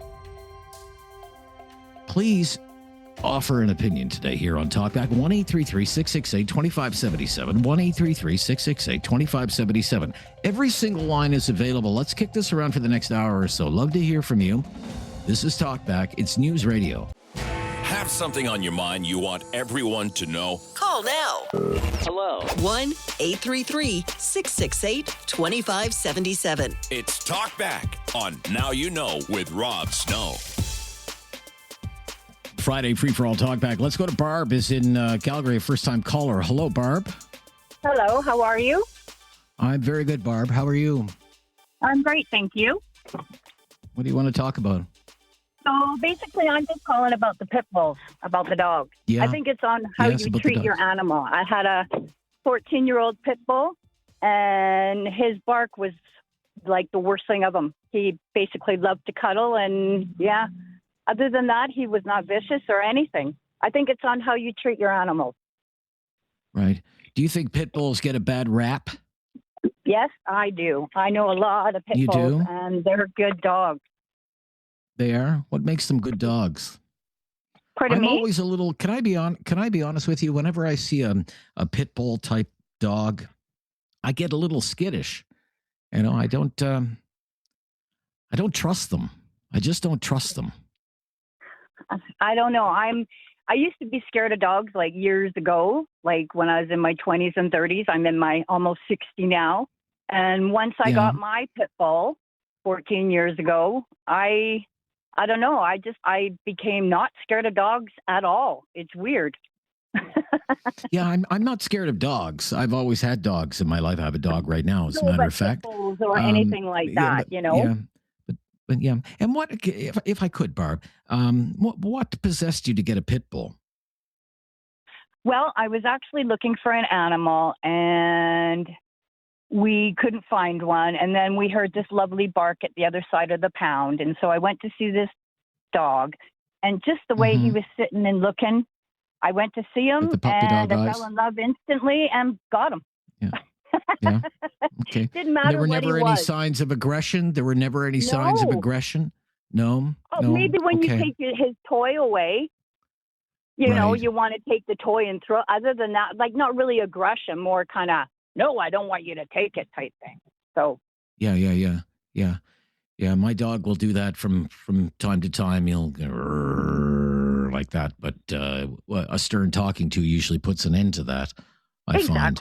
Exactly. Yeah. So I mean, when you hear about these stories, you know, pit bull type dog attacks, you know, a little smaller dog and bites a woman, or Rottweilers on the loose attack a woman, or these Cane Corsos. Are you familiar with those dogs? Those big, No, Italian but that type is dogs? scary. Like, I mean, I've gone to the dog park with my son with all the dogs, and you know, I don't know. I'm just cautious, I guess, but I'm not scared. Yeah. But yeah. But you think it's more about how the animal is treated by the owner and trained by the owner. Yep, I do. I really And do. that there's not something inherently more aggressive with certain types of dogs as opposed to others. I don't think so. I mean, this is a different breed. I had a cat who was mistreated as a baby, who then a year later attacked me. Oh, really? So Okay. I think it's on how you treat the animal. I really do believe that. Okay, Barb, thank you. Yep, you've got us off to a good start on this one. Cambridge, Ontario, first-time caller, Joanne. Hello, Joanne. Hi, I'm here. Yeah, hi, Joanne. Yeah. Do you want to talk about the dog issue as well? Yeah, boy, you hit a trigger with me. I love your show for starters. And as Friday came on, I was like, geez, one day they should talk about these dogs. And there you did your intro. Thank God. I believe dogs should be on a leash. I've had dogs for 40 years, dog after dog after dog. And I've been chased down and run down by 10 dogs in the last 10 years in Cambridge. And the owners are, oh, so sorry. And that dog should be on a leash. They don't have control. They thought they did. And I've been terrorized, like so much that me and my dogs play in the backyard more than not, or we go to the industrial parks. I hate to advertise that because I don't want everyone doing that. And he's there on a leash because there's less people and dogs. Like, don't tell me your dog doesn't have to be on a leash. It's a law. Sure. That's my Sure. And I don't think it's the dog. I really think it's the owner, 100%. The owner needs to know their dog and trust their dog. But it doesn't mean because you think your dog's not going to chase me down, he doesn't have to have a leash. Because I've heard it. And me and my dog have sat down after so many terrorizing events in the last 5 years that, you know, my poor boy Charlie and I were just kind of, oh, shit. You know, and I call my children. I'm 60. So I fear for him and me, and I've called the pounds and I've called the police, and there's nothing I can do to defend myself. Yeah. I want to bear spray. I just wonder, you know, like with this Corso, like this Italian Mastiff type dog, huge dog. Yeah, but I'm just wondering, this is the second such story that has been in the news in the last year or so where these dogs have attacked a child and killed them. And I've heard the stories. Your Edmonton story, I'm well aware of it too. And the people, what's going on? And I was on like a Portuguese water dog. He's small, medium sized, but these big guys, like, this is sad. This is very sad that we can't control this, and we aren't controlling it. But do you think, like with a dog like that, do you think that dog is inherently dangerous, or is that also down to the owner? I go back to the owner, like your previous caller said about back to the owner. Baby, you know, do. You need to know your dog. And some people are so blatantly ignorant, they don't realize, oh, he's okay. Well, not really. You know, so anyways, good conversation. I think your phone lines are just going to go crazy today. I hope so. I'm listening. Well, thank you, Joanne. Well, thank you. I appreciate your call. You have a nice long weekend. Be right back. Dogs and the people who own them. Friday Free For All Talkback. This is News Radio. Have something on your mind you want everyone to know? Call now. Hello. 1-833-668-2577. It's Talkback on Now You Know with Rob Snow. Back to Red Deer now on Talkback. David is on the line. Hi, David. Hello. Yeah, hi, David. Yes. In regards to the pit bull stories or other dogs that attack other animals or, unfortunately, human beings, quite often we hear when a person is killed by a dog here in Canada, he's not necessarily sent to a psychiatrist, but it's almost like the dog needs to have more benefits than the person that he killed. I was listening about 2 weeks ago to a story that happened, and I think it was in the United States. I know it was in Canada. Excuse me, this dog attacked a person and killed the person. Within 2 hours, the police had put that dog down because the dog was guilty of what he did. I mean, it was obvious. Here in Canada, that would have gone on and on forever, and I think that's what should be done. If there's, if a person pokes a dog and, is mean to him and that, I can understand a little bit more leeway, but when a dog gets a taste of blood, it seems to be, unfortunately, it's not something that they can do anything with. So, yes, I agree. If the dog kills someone, that dog should be put down basically immediately. Yeah, fair enough. But I guess my question today is, let's think about these types of dogs that have been in the news. Rottweilers. I remember growing up in the 80s, Rottweilers. There was a fear of Rottweilers. I mean, people remember Cujo, the Stephen King movie and everything, whatever. Rottweilers were all over the news, Rottweilers, and they had a bad reputation and this kind of stuff. Then it was pit bulls all over the news. They even banned them in Ontario, even though there are all kinds of pit bulls and pit bull crosses in Ontario. Now it's these Cane Corsos, Cane Corsos, the big Italian Mastiffs. This is the second high-profile incident where these dogs have killed a child. Do you think there's something inherently more dangerous about these breeds? Well, I think you take cattle, for instance. There are certain breeds of cattle that are much more, dangerous to be in a pen with or that.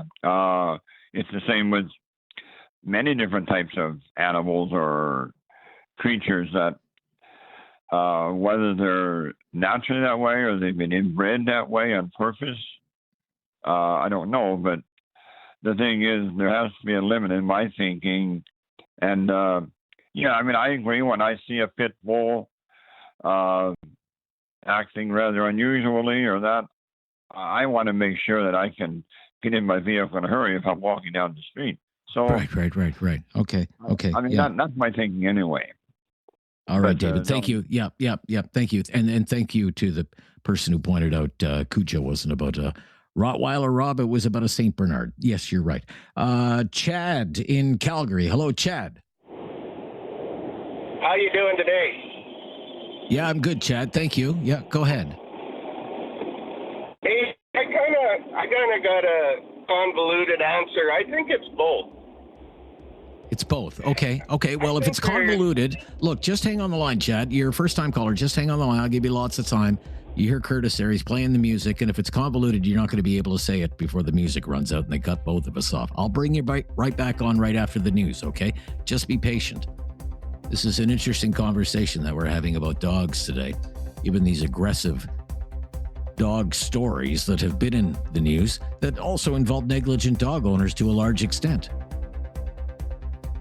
Owners who clearly are unable to control their animals. This is News Radio.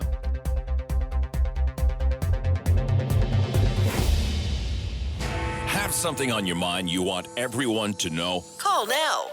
Hello. 1-833-668-2577. It's Talkback on Now You Know with Rob Snow. We've been talking about some of the stories about aggressive dogs, negligent dog owners that have been in the news, Rottweilers, pit bull type dogs, Cane Corsos, and a terrible story out of Edmonton mauling an 11-year-old boy to death. And we're just asking, are some dog breeds more dangerous? Maybe even too dangerous? Or does it all come down to the owner? What's your opinion here, everyone? 1-833-668-2577. Chad's been kind enough to hang on through the news, and I appreciate you being patient, Chad. Let's pick it up where we left off. Okay, well, I think it's both. I think from the people standpoint, I think there's people out there that have no business owning these kind of dogs. One, because they simply can't control them, or they don't have the ability to train them, or they're simply bad people that, you know, there's dog fighting rings out there, and, you know, the aggressive gene isn't a trait, or is a trait that they're looking for, and if they don't get that, they simply breed it out of them. As well, on the, like, a lot of these dogs are used for security as well.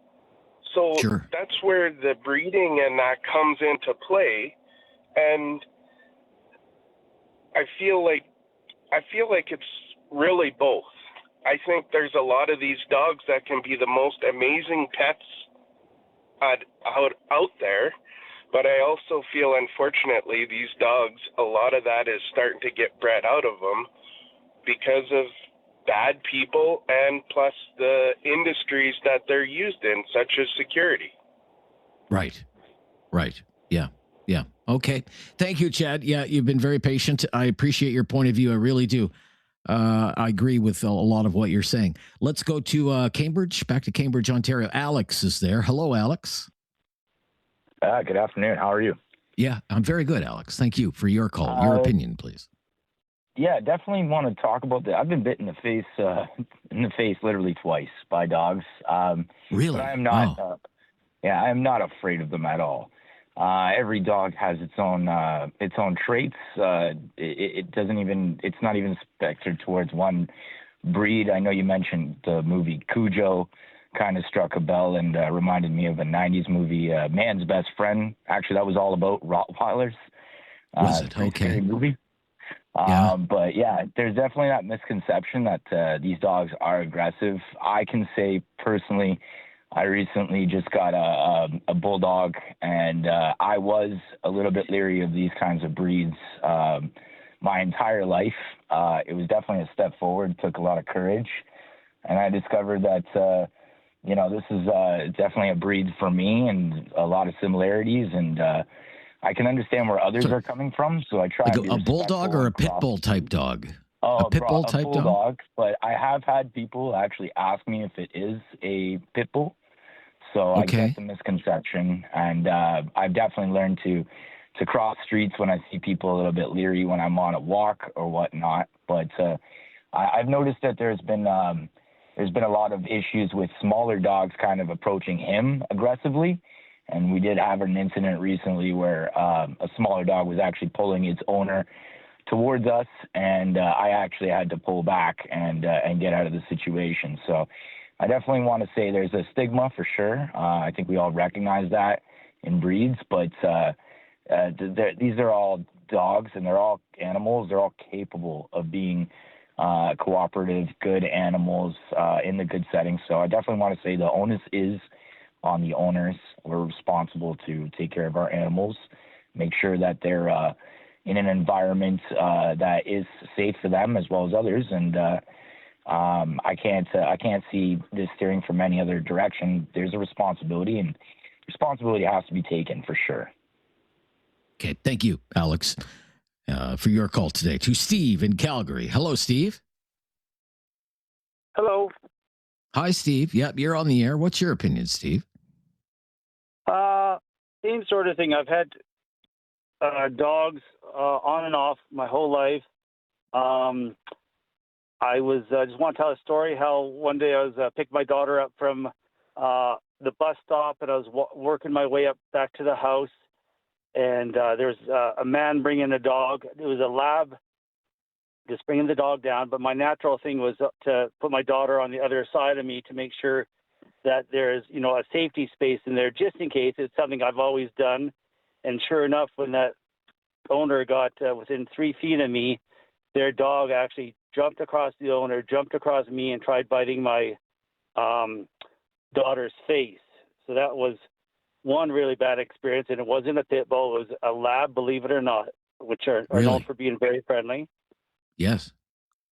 And the other thing I would like to mention is that I have a friend who had a pit bull, bought it as a puppy, raised the dog, socialized it with people, young kids, other puppies, other dogs, and it was the nicest dog for about 8 years. Then one day it decided to wake up, and it was a pit bull, and it ripped off about half of their kid's 12-year-old's face.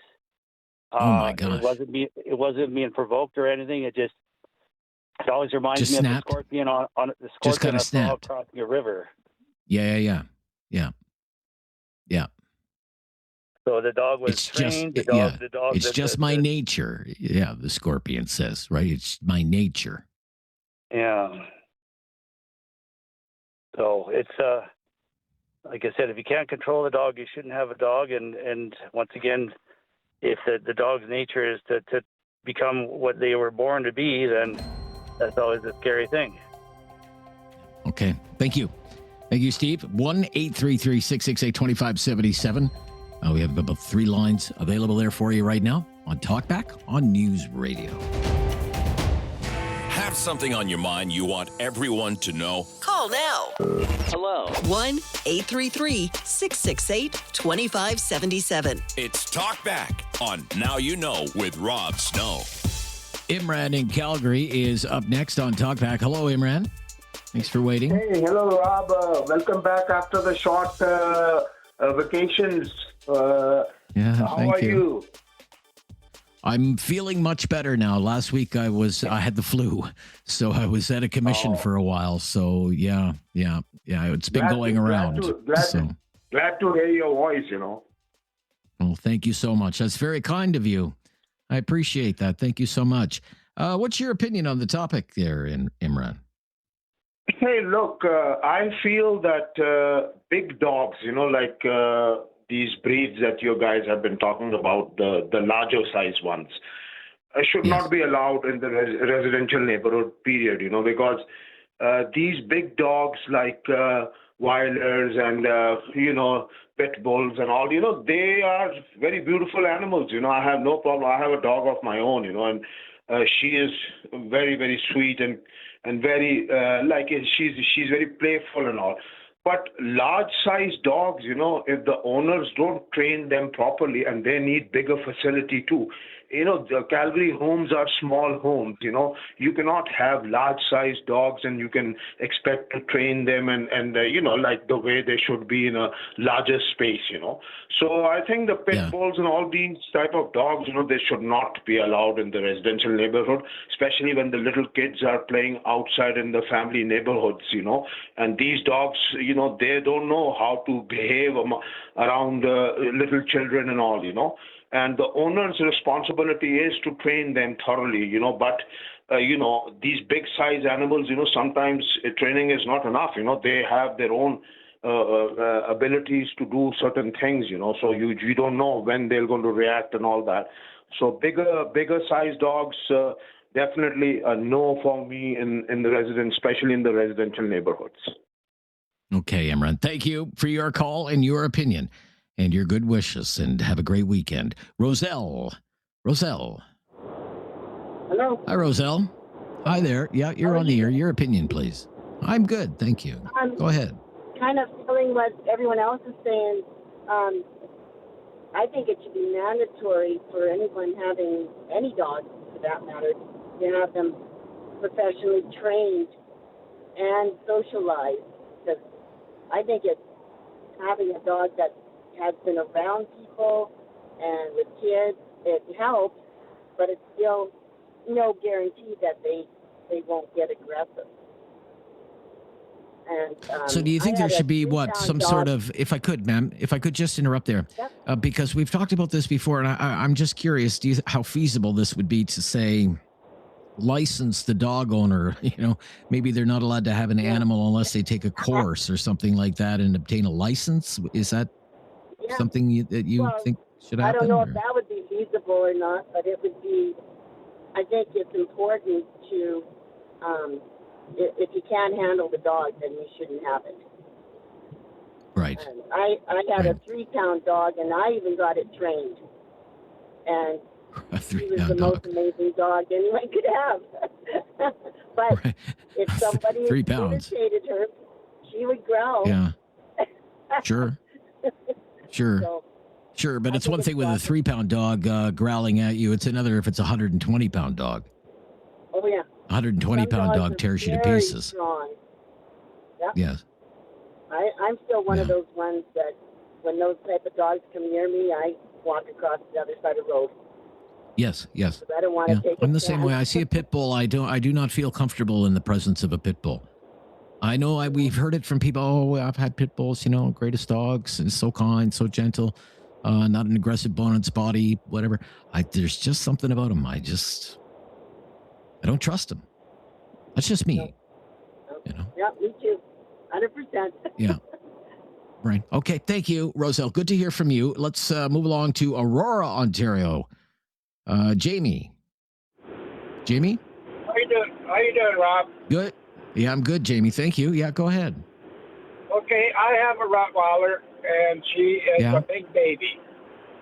The granddaughter comes over, and they play, they get along good. I got no issues with rowdies. I've gone for walks in parks. They've had dogs in the park, off leash. Actually, I got jumped a couple times. Not bad or anything, but anywhere you go, they should be on a leash, unless it's an open park. I mean, I wonder, because there is this story in the news. You can look it up for yourself. You can Google it. Amherstburg, Ontario. Okay, it's been all over the news. Amherstburg, Ontario, down near Windsor. This woman is walking her German Shepherd on a leash, and this Rottweiler comes out of nowhere and just charges right at the German Shepherd, charges right at the woman. Then kind of runs away once the German Shepherd starts snapping back. The next thing you know, there's a second Rottweiler, and apparently they jumped the owner's fence. The owner has no idea the dog is even out trying to attack this German Shepherd and this lady. What do you think about a case like that? What's going on with those Rottweilers? Well, I don't know, Rob. That's crazy. I don't know. Were they on leash or off leash? They were in a backyard and jumped the fence off the leash. Oh, wow. Wow. Oh, I don't know. That's crazy. But, I have a fence around my house. Yeah, the dog barks. We live out in the country. The neighbor gets all, complaining about the dog's bark, or she barks. But we're out in the country, right? So I have a big issue of a dog barking, and but she's in the cage or whatever, like the fence around the house. But she wouldn't. If somebody came in, she might bite if we're not around. But if we're at home, yeah, she'll bark, but she wouldn't hurt anybody. And she will be 3 in August. Okay, all the best with it. Thank you.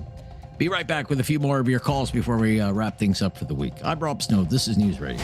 Have something on your mind you want everyone to know? Call now. Hello. 1-833-668-2577. It's Talkback on Now You Know with Rob Snow. So just a reminder, I will be away next week. The show is not disappearing forever. It's just a week and a little bit for me, a little vacation that was planned long ago.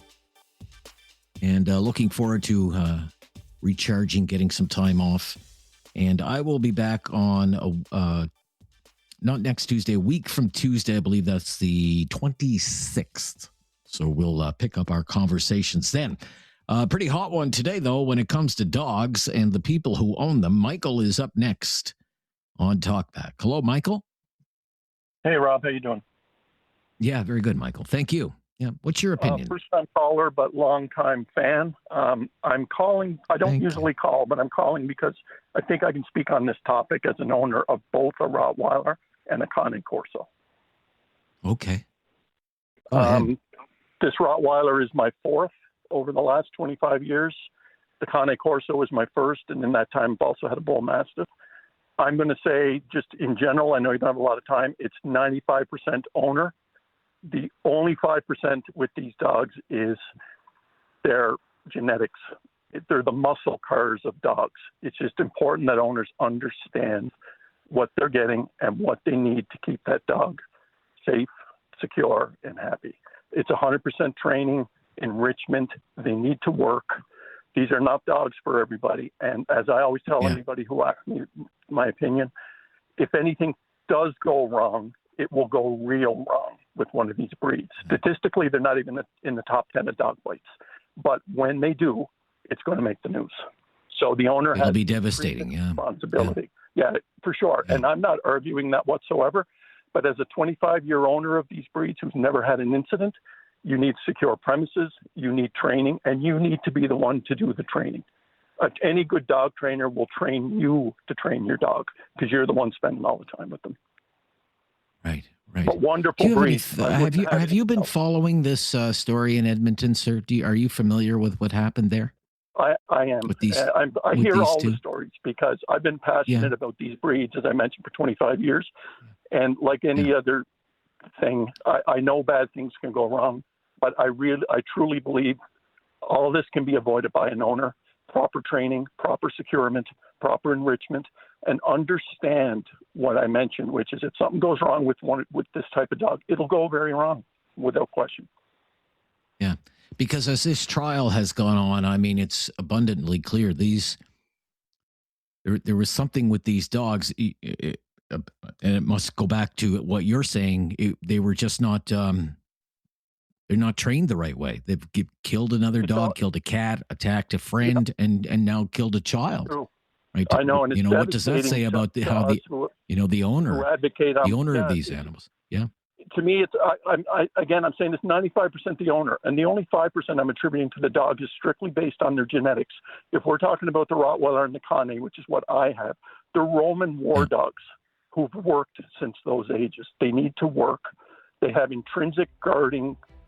They have a high prey drive, but you need to understand all of this, Rob. That's all I'm saying, and be responsible. These are not dogs. You don't want to pick one of these things off Kijiji from some guy that's breeding them in their backyard. Gotcha. Yeah, that's such great advice to end on. Thank you so much, Michael. I really appreciate your expertise. That's it. I will be back, as I said, a week from Tuesday. Until then, we will always bring you the latest breaking news here on News Radio